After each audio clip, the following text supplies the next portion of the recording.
কেইবাটাও ডাঙৰ উপহাৰ কালি দিছে আৰু সেই উপহাৰ দিয়া বিভিন্ন কাৰ্যসূচীসমূহৰ মাজতে এটা কাৰ্যসূচী আছিল ইনডোৰ ষ্টেডিয়াম ভিজিট।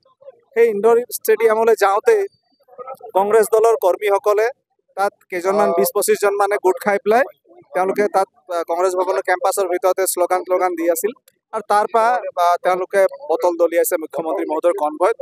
এইটো এটা অতি নিন্দনীয় কথা বুলি ক'ব লাগিব। আগে পিছে কেতিয়াও অসমৰ ইতিহাসত এনেকুৱা ধৰণৰ ঘটা আমি দেখা নাই।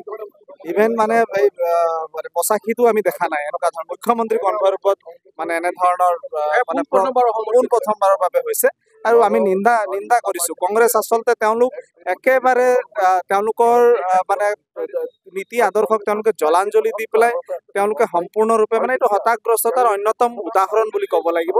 তেওঁলোকে অকল সংবিধান ৰক্ষাৰ কথা কয়, কিন্তু সংবিধান যে তেওঁলোকে নামানে, তেওঁলোক যে গণতন্ত্ৰৰ ওপৰত বিশ্বাস নকৰে, তেওঁলোকে গণতন্ত্ৰ মূল্যবোধক যে সন্মান নিদিয়ে, সেই কথাটোৱে প্ৰমাণ হৈছে। নিশ্চয়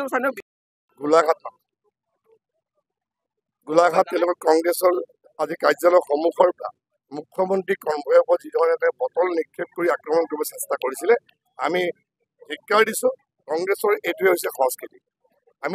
আমি যোৱা সময়তে দেখা পাইছিলোঁ যিধৰণে কংগ্ৰেছে তেওঁলোকৰ চৰকাৰ যেতিয়া আছিলে, শাসন কালত কি ধৰণে তেওঁলোকে অত্যাচাৰ কৰিছিলে।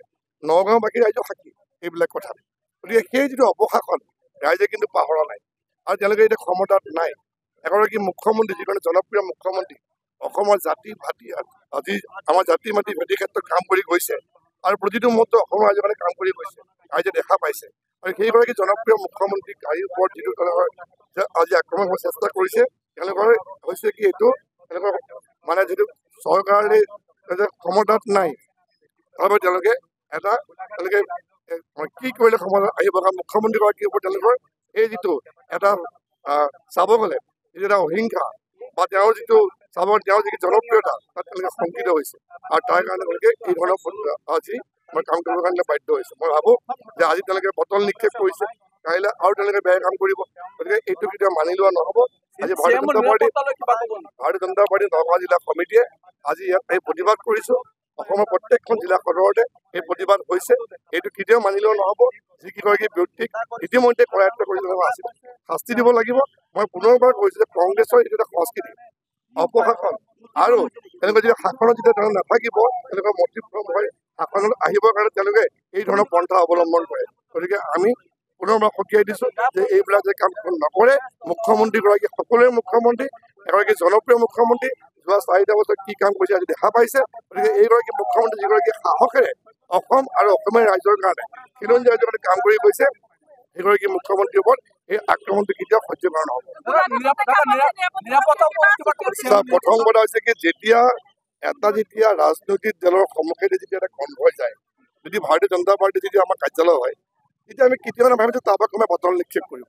গতিকে যদি তেওঁলোকৰ যদি সংস্কৃতিটো ভাল বা তেওঁলোকৰ সভাপতিয়ে যদি সেই সংস্কৃতিটো দিছে, এই কামটো কেতিয়াও নহ'লহেঁতেন। গতিকে ৰাজনৈতিক দলৰ এটা যে ভিতৰৰ পৰা যে বটল নিক্ষেপ কৰিব, এইটো কোনেও গম পোৱা নাছিলে।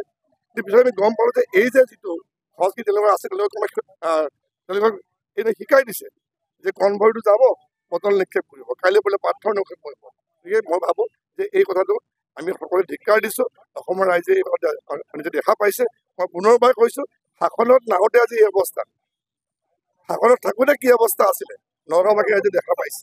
ইয়াত নগাঁৱত এগৰাকী মহিলাক সন্ধিয়া সময়ত অকলে ওলাব নোৱাৰা অৱস্থা হৈছিলে। গতিকে এইবিলাক কথা বতৰাবিলাক ৰাইজে গম পায়। মই ভাবোঁ যে ৰাইজে বুজক আৰু বিশেষভাৱে এই যিটো কাম হৈ গৈছে সকলোৱে একেমুখে গৰিহণা দিয়া দৰকাৰ আৰু যিকেইগৰাকীক ইতিমধ্যে কৰায়ত্ব কৰিছে তেওঁলোকক উচিত শাস্তি দিব লাগে। জিলা সভাপতি যোৱাকালি আপোনালোকে গম পাইছে, গোলাঘাটলৈ আমাৰ জনপ্ৰিয় মুখ্যমন্ত্ৰী মহোদয় গৈছিল। তাতে কংগ্ৰেছৰ ফালৰ পৰা অটপালি গুণ্ডাগৰ্দি কৰি পেলাই বটল দলিয়াইছে আমাৰ মুখ্যমন্ত্ৰী কনভয়লৈ। তেওঁলোকে গম পাইছে, তেওঁলোকে শংকিত হৈছে আমাৰ জনপ্ৰিয় মুখ্যমন্ত্ৰীগৰাকীৰ নামখিনিক লৈ পেলাই। আৰু আমি শংকিত একেবাৰে নহয়, আমাৰ জনপ্ৰিয় মুখ্যমন্ত্ৰীৰ লগত সকলো ৰাইজ আছে। আৰু কংগ্ৰেছৰ লগত কোনো নাই, সেইকাৰণে ভয়তে তেওঁলোকে আমাৰ মুখ্যমন্ত্ৰী মহোদয়ৰ কনভয়লৈ আমাৰ লগত লৈ আহিছে।